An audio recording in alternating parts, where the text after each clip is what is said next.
Bonjour à tous, aujourd'hui je vous retrouve pour une recette de potage. Je vais vous proposer un potage à base de butternut et de crème de coco. Donc c'est une recette qui est facile et rapide à réaliser et surtout qui est bien adaptée pour des personnes qui n'ont pas un grand appétit. Voilà, donc vous pouvez tout à fait déguster ce potage soit au déjeuner, soit au dîner. Donc vous allez voir dans la recette que dans ce potage, je vais utiliser de la patate douce, donc qui est considérée comme un féculent.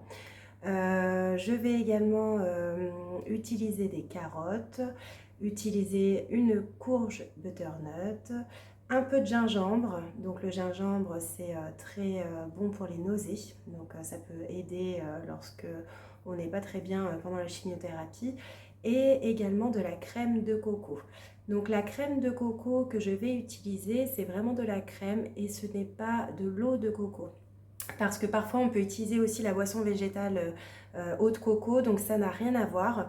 Alors évidemment en termes de goût, oui, ça a le goût de coco, mais par contre d'un point de vue nutritionnel, ça n'est pas la même chose, puisque la crème de coco, c'est finalement un peu comme de la crème fraîche, c'est-à-dire que c'est vraiment beaucoup de matière grasse, donc c'est assez calorique.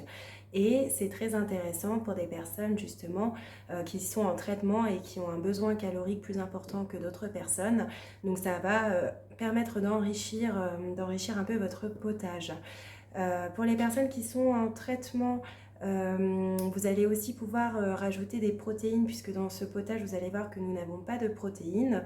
D'un point de vue calorique, ça va être un peu plus calorique effectivement qu'une soupe classique, puisqu'on a la crème de coco dedans et puis la patate douce. Mais en termes de protéines, malheureusement, nous n'avons pas grand-chose, donc c'est bien aussi de pouvoir apporter une protéine supplémentaire, par exemple un œuf ou une tranche de jambon en plus du potage. Voilà, donc c'est une recette qui est simple à réaliser, il y a juste à couper, éplucher les légumes et puis vous pouvez les mettre dans un robot si vous avez, ou alors une cocotte minute.